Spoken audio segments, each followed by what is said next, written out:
day to you, wherever you may be. We're broadcasting today from the land global warming forgot. Woke up this morning and the temperatures were in the single digit. So it's a little chilly down here. We've got Kirk and Scott with us. How are you, fellas? Weather's cold here and wet. Yeah, I got the negatives. Oh, okay. Apparently there's real negatives in the world. Negative numbers. Yeah, there are negative numbers. I had heard that, speaking of where you are, Kirk, that California just said that their policies, this is one of the things back on Chattering Mist several years ago, I was touting was going to happen. But they're going to impose their control over water use and consumer and business water use because, they say that, the drought is now in its 6th year. But wasn't it El Nino last year, and wasn't rainfall above normal last year? Yes, sir, and we have so much water right now, we're bracing for floods. Yeah, it's again above. It's unbelievable how much water is coming down. We're blowing out water as quick as they can get it out of the dam where I live. Yeah, they're dewatering the reservoirs. Right, they're trying to dewater the reservoirs so that they don't go into flood stage. So if you've had 2 years in a row that are abnormally high in terms of rainfall, then you can't be in your 6th year of consecutive year of drought, can you? Somebody's math is not working. Yeah, that's only a government can. Yeah, so the whole purpose of the whole thing was to set up an ability to control, which is the whole purpose of the climate change argument. It has nothing to do with the Earth's climate. It has all to do with control mechanisms. In that case, now, I've been watching the news on something that just absolutely baffles me. The news this morning was focused on a singular thing, which is the Russians deliberately engaged to throw the U.S. election away from Hillary Clinton and to Donald Trump because they thought that Donald Trump would somehow serve Russian interests.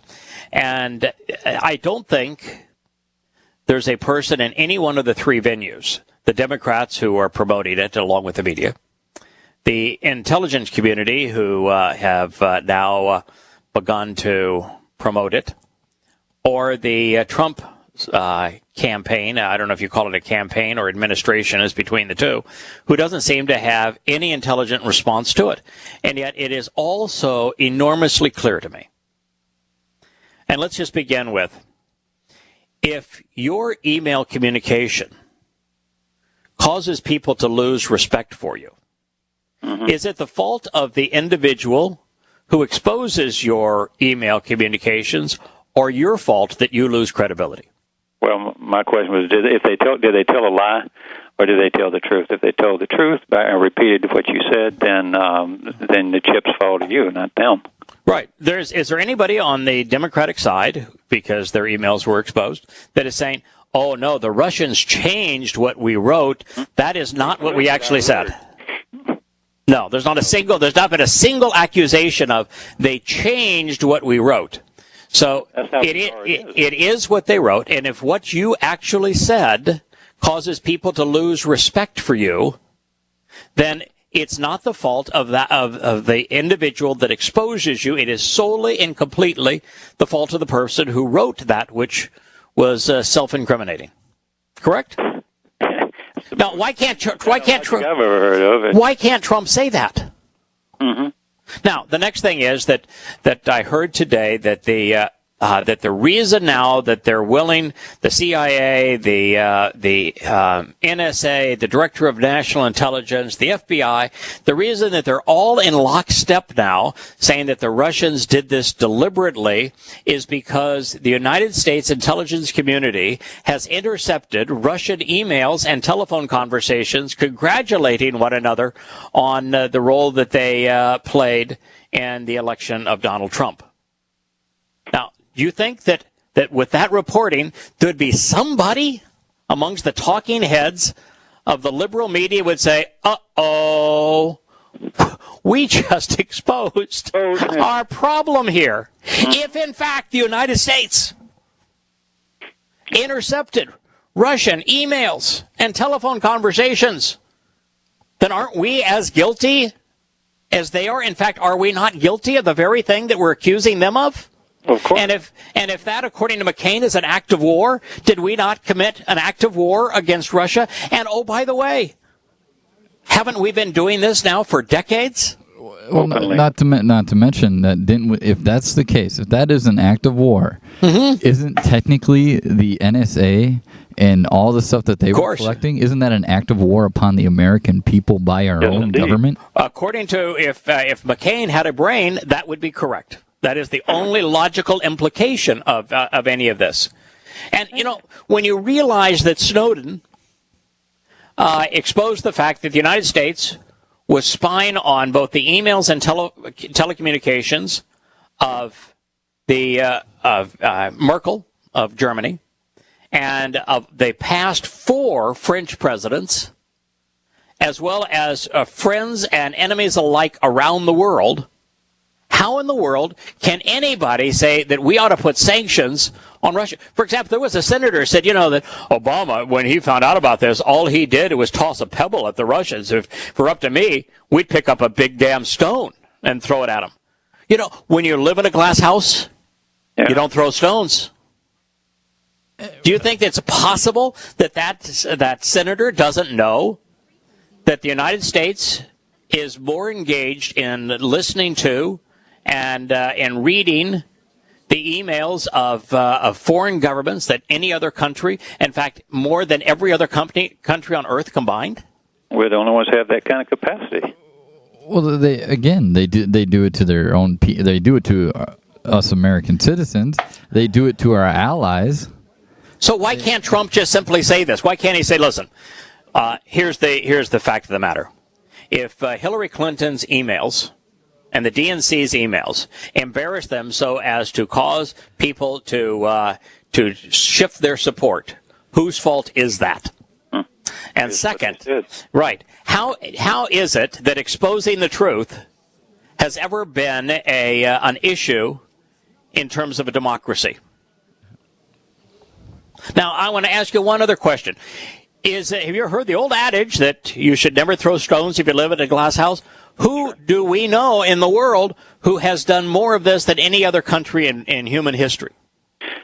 Now, so if Trump just simply said those 3 things, you'd not only embarrass the media, but you'd hold everyone accountable. For example, when Trump says, you can't trust the intelligence community, all he would have had to have said is, did James Clapper, who is now flapping his lips against Trump and against the Russians, did James Clapper tell the U.S. Congress the truth when he said that the United States was not engaged in the surveillance of Americans through any form of mega data seizures?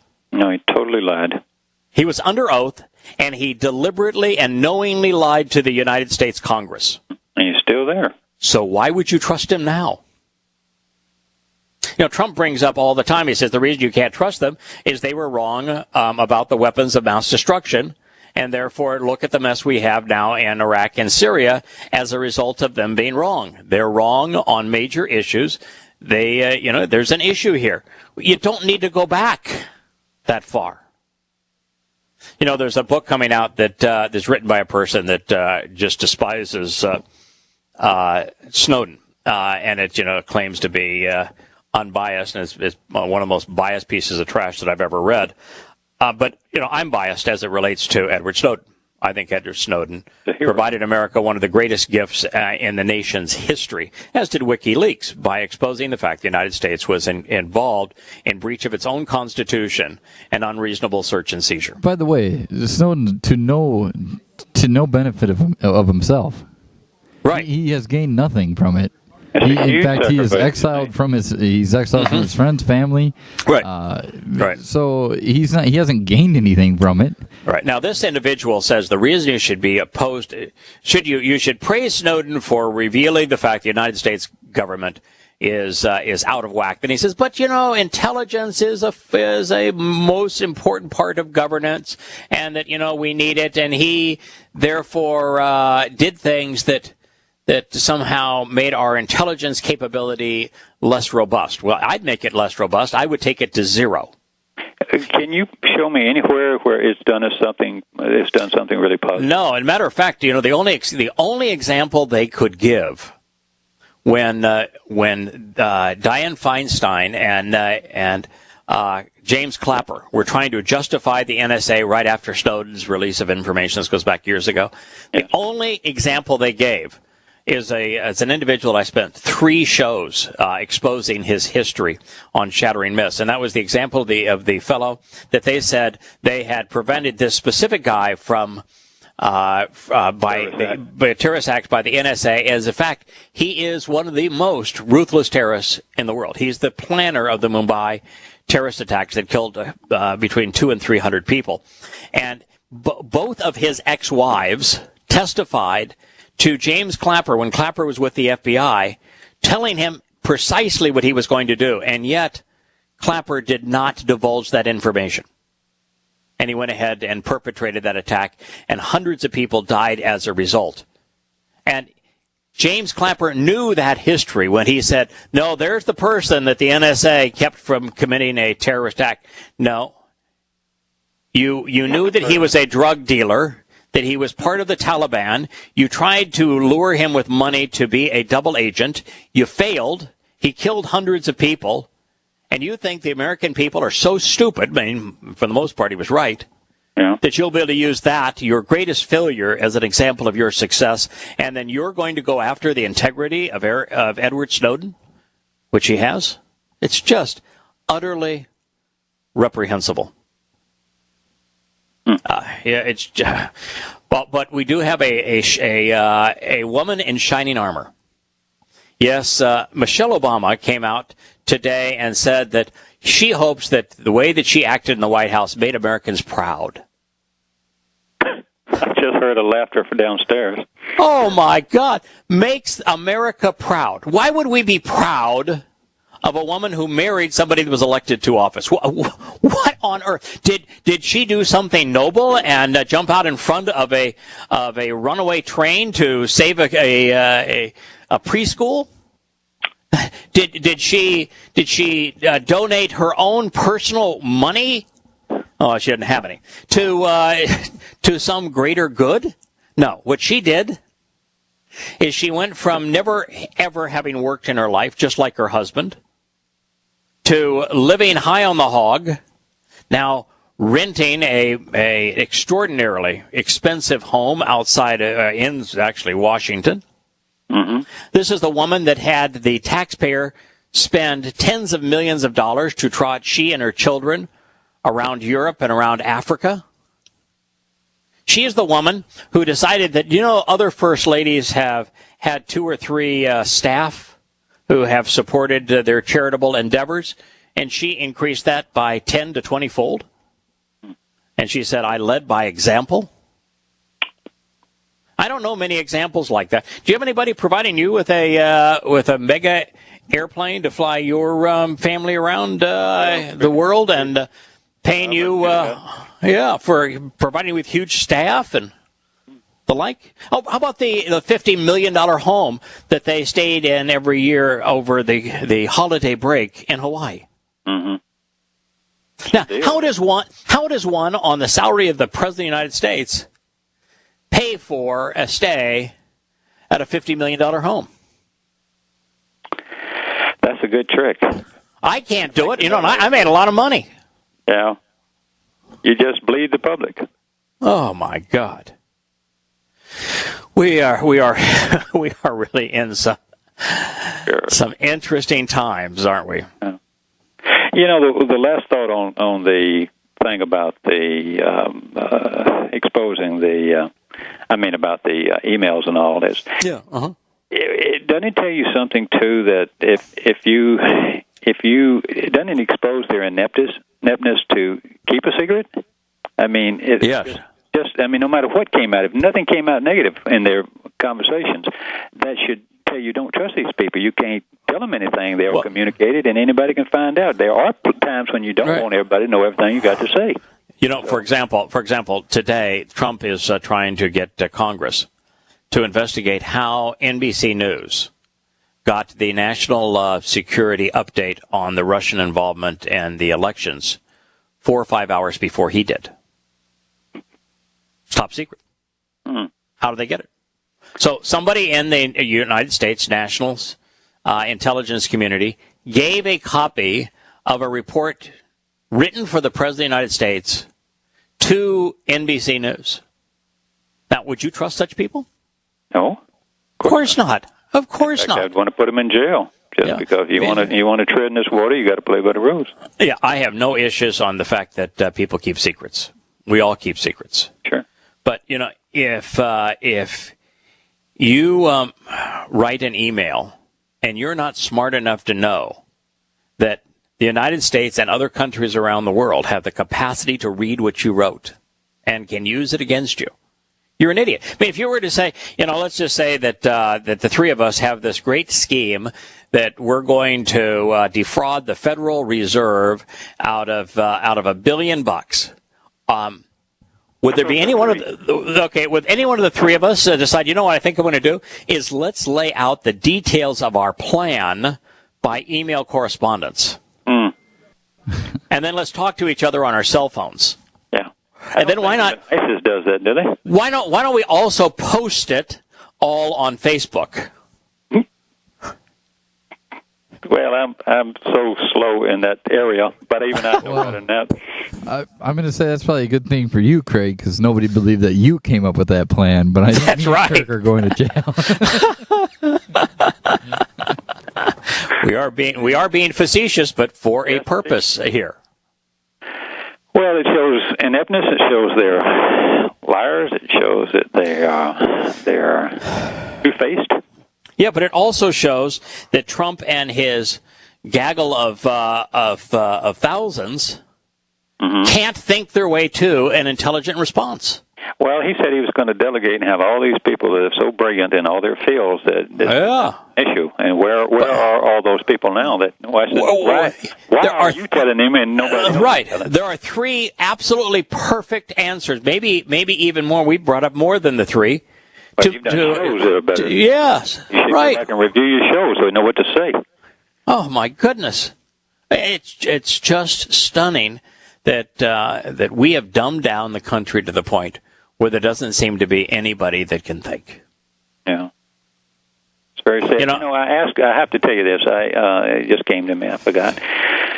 All you hear is we're going to make America great again, and we're going to do this, and we're going to our young people. We're innovators, and we're going to get back to innovation. So I talked to we have a big Intel group up here, and I talked to one of them is my student, and I asked her. She's from India, and I asked her, how does the world view us as innovators? Are we innovators? Are the young people coming up with stuff? And she just looked at me like, are you kidding? The world views American youth, American students, and the world. As he said, they're so busy enjoying their toys, they don't make nothing. Yeah. I've had some time to. Oh God, really?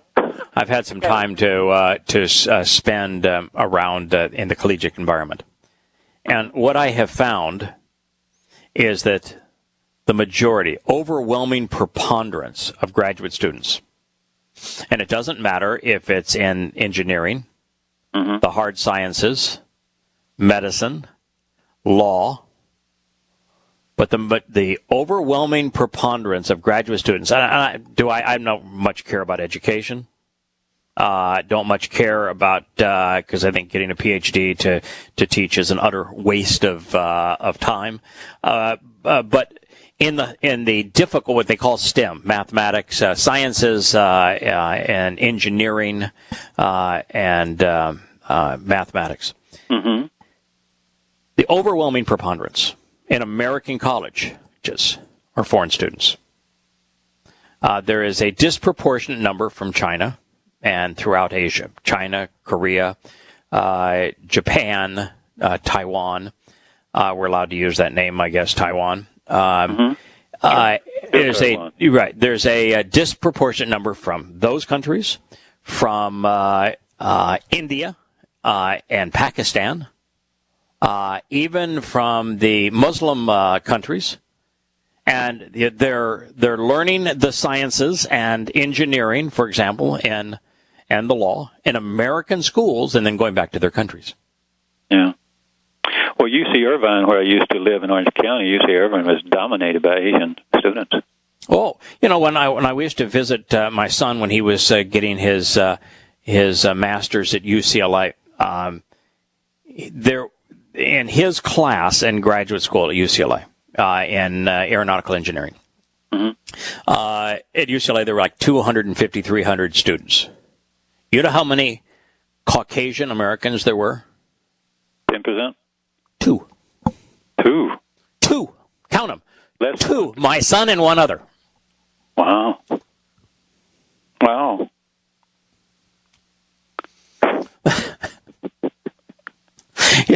You wonder we're in a fix. God, we don't have. If there was time to save anything, we couldn't save anything. My youngest son just defended his PhD in medicinal chemistry, and the majority, in fact, the overwhelming majority of students in chemistry, organic, inorganic, medicinal, biochemistry, at a school in the heart of Texas are foreign students, Asians and Indians, primarily. Mm-hmm. I believe it. You just say, no wonder. Well, we're in this fix. I mean, you have a whole group of people that have grown up being told just one half of a sentence. You could be whatever you want to be. The other half of that sentence is if you work for it. Right, if you work for it. You can be anything you want to be in America if you work for it. Yeah. Well, actually, it's not you can be.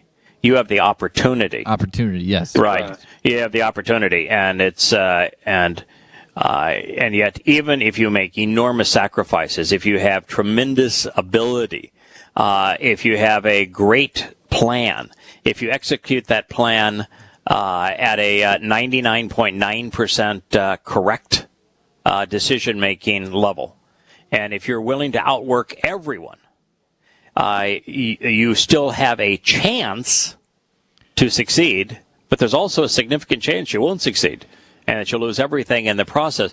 So it's not that you can be anything you want to be, it's that there is the opportunity to achieve most anything that you can imagine, so long as you're willing not only to work for it, but that you have properly prepared, you've been appropriately trained, and you're willing to make the sacrifices. And it's not just working hard. Well, you're 100% right on that.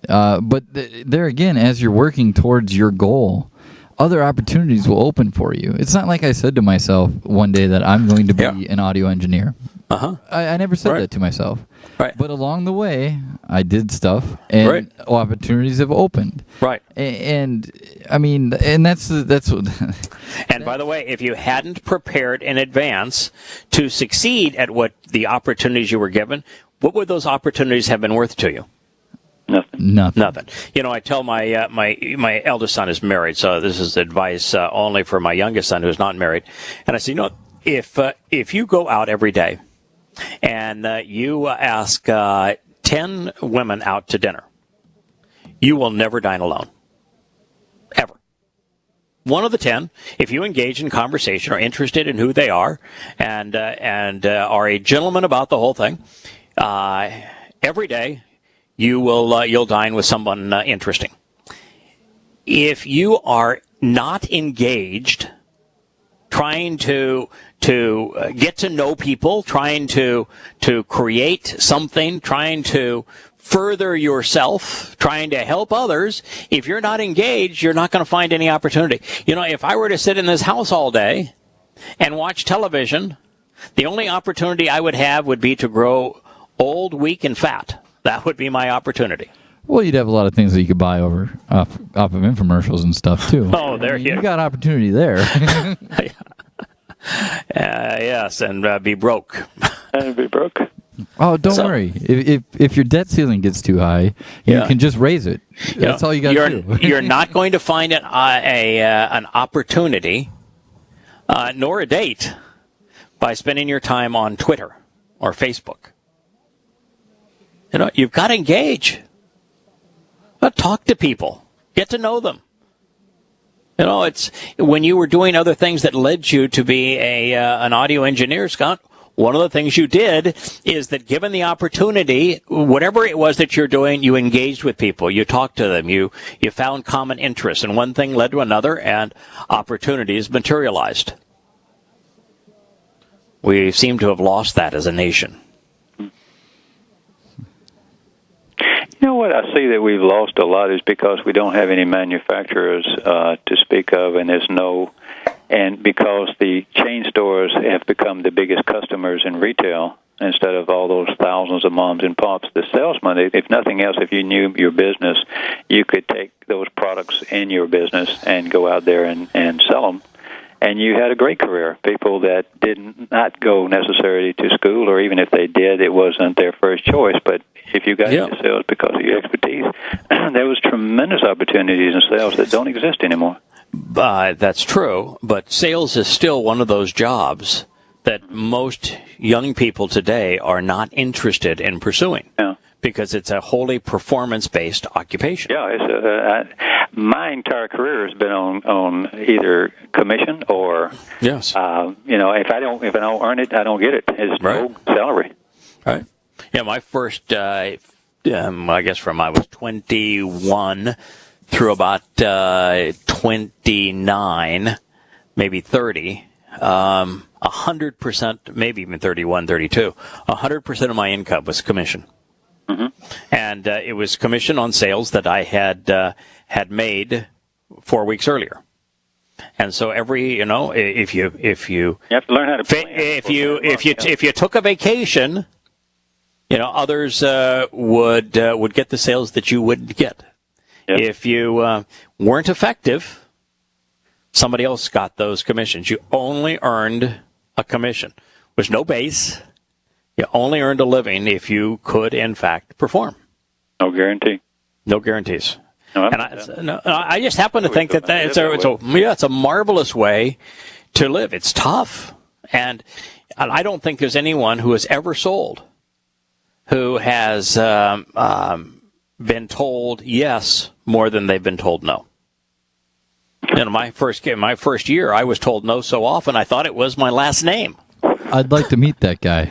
I'd really like to meet that guy. I did sales here for a little while, and you hear no all the time. Yes. And then you got to make the call to the next guy with the mindset that, hey, this is the one. This is the one. Right. Shake it off. Go to the next one. Yeah. See if you can learn something from the last one. Go to the next one. But it's something most young people do not want to do. And they'd have to put the phone down and actually look somebody in the eye and talk to them. Yeah, speaking of looking people in the eye and talking to them, that's not how Americans want to buy things anymore. No. Did you hear that between Office Depot, Macy's department stores, and Sears and Kmart, which are one now, that collectively they announced the closure of 1,000 stores between the three of them? The average number of people in that store and all the community that lives off of those people that go to the grocery store that's devastating. Yeah, that's right. Oh, it's and of course it's because the sales went online where nobody has to talk to anybody, where you don't have to engage with anybody. You go to a retail store, you got to be analog. There's going to be somebody that's going to say, "Can I help you?" Mm-hmm. There's going to be someone you're going to ask to help find that item.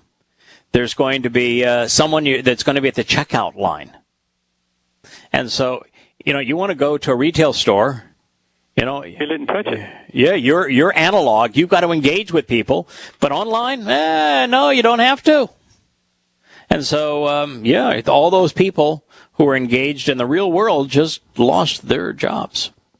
Yeah, it's a devastating thing. And then they have nowhere to go, and then the government has to pay for them. And right. And then what happens to the malls? They're beholden to the government, and then who are you going to vote against?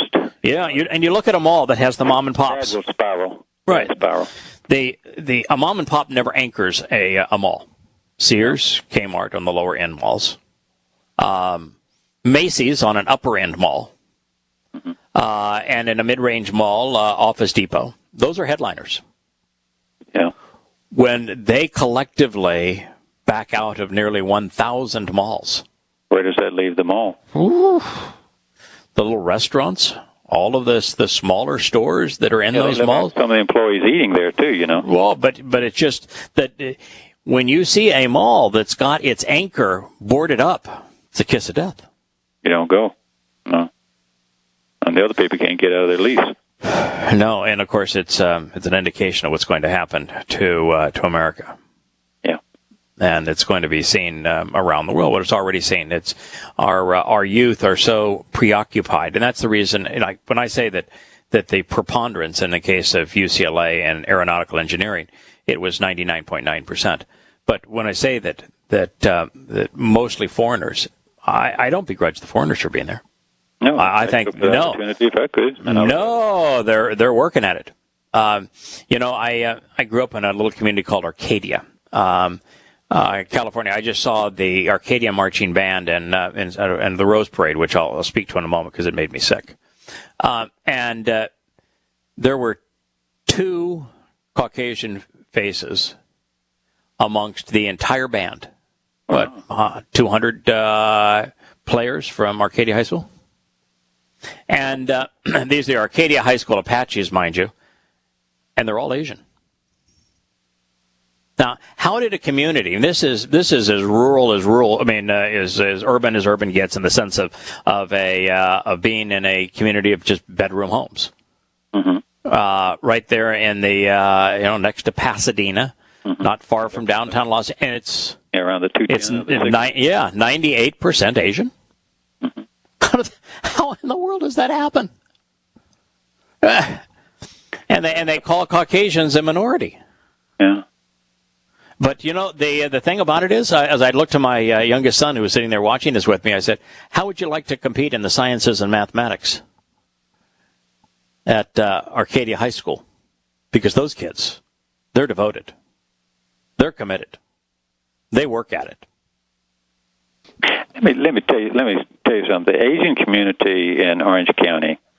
I had a private art school, as you know, and we had a lot of students, a lot of classes, and big place.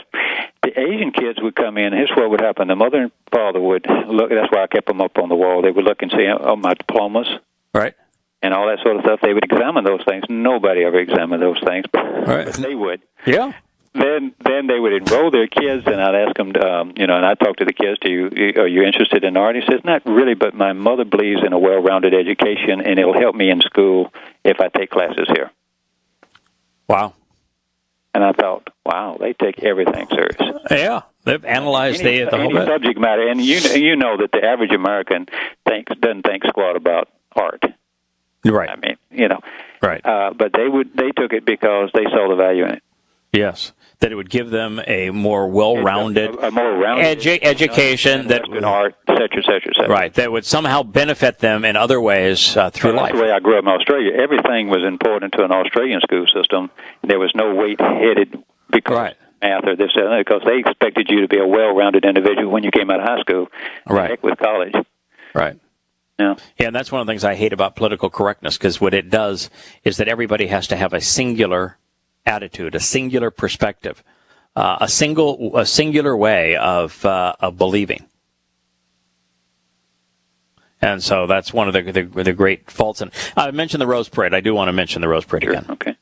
When you think of the Rose Parade, what do you think of? You mean beside the roses and the football game and the parade? No, not the Rose Bowl, but just the Rose Parade. Yeah, floats with flowers on them, right? Beautiful floats with flowers on them, and high school marching bands, a few college marching bands about the teams that are going to play in the Rose Bowl, but a couple of college marching bands, and a whole lot of high school marching bands from different places around the country and around the world. Which is a big deal. Beautiful floats and some interesting equestrian teams with somebody either with a lasso or somebody with really fancy saddles or dancing horses. That's what you expect. Mm-hmm. That's not what I saw. I saw it. I know exactly what you saw. I saw a lot of it. It was a expose to the American military, a tribute to the American military. You had the Air Force band and with little fighter jets following them. You had the mounted cavalry, and then officers with all sorts of spaghetti on their sleeves on the side, saluting them. B-2 bomber doing the overflight. You even had floats devoted to the U.S. military. You had bands that were holding up signs saying, "We salute you, we thank you for your service." It was a tribute to America's propensity to invade other countries, break countries, and kill people. Yeah. And the plague of death showed up, too. You had the Jesus float. Oh, my goodness, the religious floats. I mean, second only to the military. You know, back to the baby God and the dead God. Mm-hmm. And then, of course, God on a stick. You know, they even had Jesus sitting right there on one of the floats. I mean, yeah, God and everybody. Yeah, you know, I think that Jesus must have been a multisexual, what do they call it, a metrosexual? I think that's an older term now. In fact, my son was using a dating app, and he was going through the various terms that you can choose for yourself. And, you know, being straight and gay and lesbian, transgender and transvestite and all that sort of thing are just two of like 50 terms you can apply to yourself. And there's like 20 different ways to say you're bisexual. But, you know, have you ever seen a picture of the Christian Jesus that looks like a stonemason, that looks like a guy that lived before there was showers with hot water, before there was a bathtub and indoor plumbing, back at a time where you got really dirty when you walked, and where the bottom 1/3 of whatever you were wearing was covered with dirt, and where your hands were calloused because you were swinging a hammer at a chisel? You ever seen one that looked real? No. They're all pretty, aren't they? He's such a pretty God.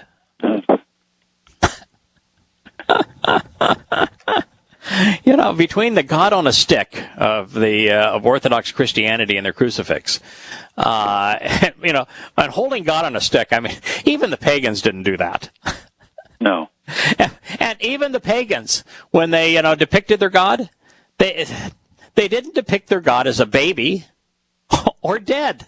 No, I mean, when was the last time you saw anybody that's really powerful with a sword? And right, yeah. I mean, it says Thor, Zeus. Look at all of the statues that we have seen of gods of Babylon, Assyria, Egypt, Rome, Greece. In the early days, they took really powerful animals and gave them wings. They put wings on the back of really handsome men and women. That the gods had the ability to fly. They were the perfect specimen. They had, qualities you would look up. Now, they were false as all get out. Don't get me wrong. No. But why does Christianity go off at demeaning God to the point that their only depictions of God are baby God and dead God? Serves some purpose to them. Oh, my goodness. Baby God and dead God. And, of course, then Roman Catholicism, God on a stick. That would be dead God on a stick, mind you. Dead God on a stick, yeah. And I think it's just great. We're going to create a religion, and the symbol of that religion is going to be the most excruciating form of torture ever known to humankind, and that's going to be the symbol of religion. Wear it around your neck. Have it tattooed. Have it tattooed on you. Right, yeah. Uh-huh. And a torture device. Get a touchdown. Right. And there's not a single one of these people that can realize, wait a minute, God wasn't born? If God is. Yes. God cannot be born. No. If God create a world to be born God is. And be born. Or God could not die. Yeah. So both baby God and dead God are impossible. Right. And you made a religion on it. Mm-hmm. Now that's some kind of fancy talking if you can pull that off. No wonder God hates Christianity so much. And he hates it with a passion. He does, and for very, very good reason. Calls it the plague of death. Do you have anything else you want to cover before we return to Yahowah, Isaiah? Yeah, go ahead. Questions. I don't know what we can cover, but okay. But I had people email me from time to time, and there was one little quick question. Most of these you can pop off pretty quick. Brad emailed me, and he was concerned about the exodus from Egypt. And you had referred, I think, in Observation 6 to the year estimating around about 1445, and he was thinking 1468 or 67 because of being a Yobel year. Would not the Exodus have been on a Yobel year? Oh, probably. Yeah. I like your idea better because I think that would make total sense. Right. So. Well, I think Brad is probably right. Yeah. Listen, here's the issue. If you read David Roll's "It's About Time," yeah. His research identifies the timing that the children of Israel were captives in Goshen and treated as slaves, and has unearthed all of the proof that everything Yahowah says about them, the killing of the young baby boys, the straw-laden bricks that they built, that the fact that Ramses, the city of Ramses, was in fact a city there dated to that period of time, and he talks about who the pharaoh was at that time. It's not Ramses the Great. Yahowah never says it's Ramses the Great. And that's, right. There's a lot of places to say that. Right, so, right, and it talks about how after the fact how. The Egyptians watched and sometimes participated in the skirmishes between King David and King Shaul before him, and so the timing of it is revealed really through the archaeological proof that he provides. But your toughest thing is to try to date it using the tools that we have available to us. So what you can do is you can say, all right, we know for certain that that Dode laid the cornerstone for Yahowah's home on Mount Moriah in 968 BCE. We know that Yosha came into Jerusalem 4 days before Pesach in 33 CE on our pagan calendar. That would be year 4,000 Yah and year 3,000 Yah. And you can go back with reasonable certainty to the time that Abraham was on Mount Moriah with Yahowah, with Yishak, affirming the covenant to 968 BCE. But between 2968, or what am I thinking? 1968 BCE. Yeah, 1968 BCE. But between 1968 BCE and 968 BCE, when Dode laid the cornerstone of Yahowah's house there, to try to use the Torah and prophets alone, it's just really the Torah, to ascertain exactly the year of the Exodus, very difficult to do. Yeah. The likelihood of Brad's reasoning being correct, knowing Yahowah, I would say is probably in the 99th percentile. Yeah. But there were other things, like for example, Yahowah said that the children of Israel would be slaves in Egypt for 400 years. 400 years, and that right. We mentioned that in our communication. Yeah, for 400 years, and 4 is the 440. Yeah, 400. Yeah, 40 particularly, but it's a number of years of completion of a period of testing. So it's 400 years. Now they were actually there, I think, 440 years, but there was 40 years that they were there where they were not slaves. Mm-hmm. So but from what date? Yeah. So it's difficult to know from exactly what date was that. It was sometime during Abraham's life, and it would have been towards the end of Abraham's life. But the statement was made, but it doesn't begin until because Abram, although he would go into Egypt, he came back out. So it was, it had to be later on that the timing. So I did not ever find it any way that I could pinpoint the time. So I use 1450 to answer the question. I use 1450 as it was no more recent than 1400 BCE, no further out than 1500 BCE. And so I'm using 1450 as my way of saying it's around that period of time. Yeah. And is it likely at 960 or 1467, 1468? Mm-hmm. Is it likely that? And we have to use 67, 68 because first of all, the Roman calendar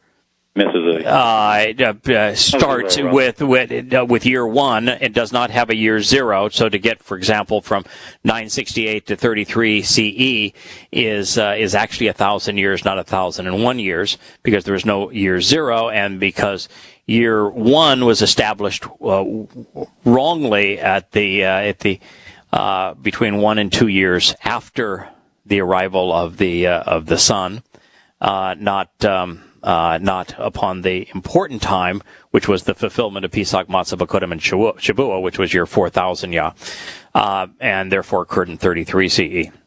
Yeah. So anyway, that's the factor all those things in. Yeah, I think Brad is highly likely to be correct, and is probably correct. I would give it a 99% likelihood, knowing Yahowah. I just, if I can't use logic and reason derived as extrapolated from the Torah to come to a conclusion, I don't. But to his credit, yes, I think he's right. To my shame, somewhere along the way, I should have said that. Yeah, I should have said I can't prove it, but my guess is that this is the date. Yeah, that's pretty good thinking, though. He's thinking along the right lines. I thought I was pretty impressed. So yeah, I am too. Yeah, good job. This is not really a question so much as John had sent me some stuff, and he and I'll try to send you this link if you like. He did extensive research on Tarshish being. Okay. Yes. And they found everything in the recent archaeology. They found everything that absolutely lays it to rest. And then he linked, of course, Paul being from Tarsus. And it just became wow. It was so, can you tell me a little bit more about let me give it. Okay, Kirk, can I just want to back up and just give the listeners that weren't listening to that portion of the show a little bit of background. What I had done is that in Yahshua, the second chapter, Yahowah speaks about being against politicians and militaries and the elite of the world, and he says that I'm against the ships of Tarshish and the cargo that is in them that they desire so much.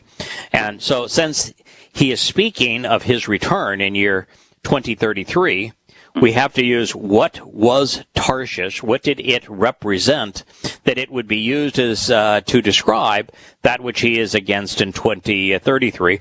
So going back to 745 BCE, during the time the early chapters of Yahshua are being revealed, what was it in the world? What in the world could be was associated with Tarshish that would be indicative of something today? And so I spent about a day, and I came to the realization that if you want to look at everything God said about it, you would equate it to the Carthaginians and the empire of the Carthaginians and their monopoly on trade, like America. The fact they were the first real currency in the world, and therefore the reserve currency of the world, like America, and that they built an empire the same way America does. America has the largest empire in the history of the world through its military power, particularly its navy. That's exactly how the Carthaginians did it, and they had a virtual monopoly on the world's economy at the time. Yeah. So I came to the conclusion that it was Carthage, and that Carthage equates to America. So John did his research. Did he? And also a real place and is a metaphor for Paul. America. And that's a great connection to make. I mean, it's nothing right. wrong with that. It's just as he researched more and more, and they discovered so much stuff in the hills behind Tarsus as far as where it came, where the Tarshish actually came from originally, the concept. Everything happens to be there that God said would be at Tarshish. This is now the Tarshish where Paul was born. This is the Tarshish in Asia Minor that became Central Turkey. Exactly. Now, within 100 miles up in the mountains, they mined everything, the gold, the this, the that, the tin. Okay. Now, they didn't know that. They didn't know what quantities they had until they researched it.